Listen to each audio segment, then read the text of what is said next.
critiqué, mal compris, Renoir va peu à peu sortir de la période sèche.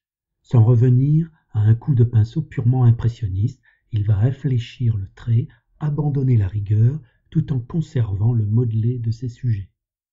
Délicatesse, forme, couleur, lumière et volupté sont les maîtres mots de cette nouvelle période. Abandonnant le style linéaire, Renoir adopte une facture plus souple et onctueuse, avec plus de fluidité et des effets de transparence. C'est ce qu'on a appelé la période nacrée. Cette évolution de Renoir, qui approche la cinquantaine, est aussi due au fait suivant. Il s'aperçut en effet à cette époque que ses œuvres de jeunesse se craquelaient et que les tons s'altéraient. Il surveilla donc ces mélanges, qu'il réduisit comme Rubens au minimum, et se contenta d'une couche mince et unique.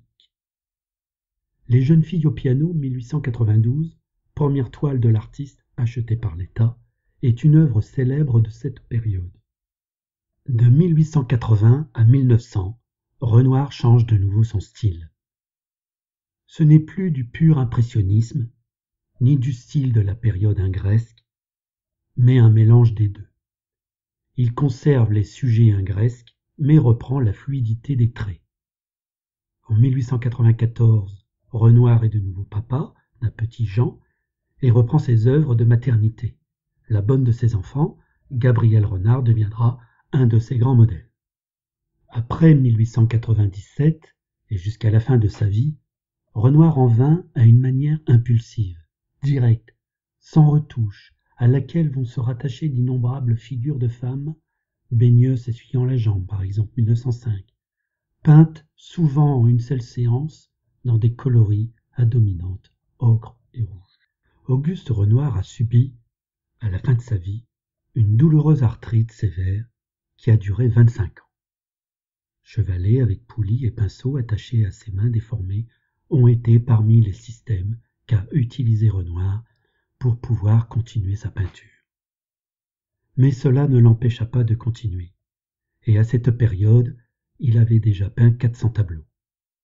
En 1915, les derniers voyages de sa vie furent pour la visite de la tombe de sa mère à Essoy, et puis un autre à Paris, à l'âge de 78 ans, en fauteuil roulant, pour voir ses tableaux préférés du Louvre, ceux de François Boucher, de Lacroix, Corot et les Noces de Cana de Véronèse, où, tout proche, conformément à la volonté d'Auguste Renoir, dans une place d'honneur, était accroché le portrait de Madame Charpentier, peint en 1877. En février 1919, il est promu commandeur de la Légion d'honneur. Sa toile, Madame Georges Charpentier et ses enfants, est exposée au Louvre. Renoir est heureux. Il se rend à Paris pour visiter le musée et revoir cette toile, témoignage d'un passé difficile pour les impressionnistes. Il est reçu comme un pape de la peinture. Un tableau doit être une chose aimable, joyeuse et jolie. Oui, jolie. Il y a assez de choses embêtantes dans la vie pour que nous n'en fabriquions pas encore d'autres, disait Renoir. En 1913, 6 ans avant sa mort, Pierre-Auguste Renoir est atteint de rhumatisme articulaire. Il est alors âgé de 72 ans. Il accepte, sur les conseils d'Ambroise Vollard, de rencontrer un jeune sculpteur inconnu, Richard Guinaud, qui travaille alors dans l'atelier de Mayol. De cette rencontre va naître une véritable communion d'esprit et une association de travail. Renoir décide du choix des sujets, des personnages, des attitudes et des positions de ces personnages. Guinaud, quant à lui, exécute les projets d'abord en terre cuite ou en cire, puis les soumet au jugement du maître. De cette collaboration, qui se poursuivra jusqu'à la veille du décès de Renoir en 1918, naîtront des œuvres telles que Vénus Victrice, considérée comme l'une des plus importantes de la sculpture française.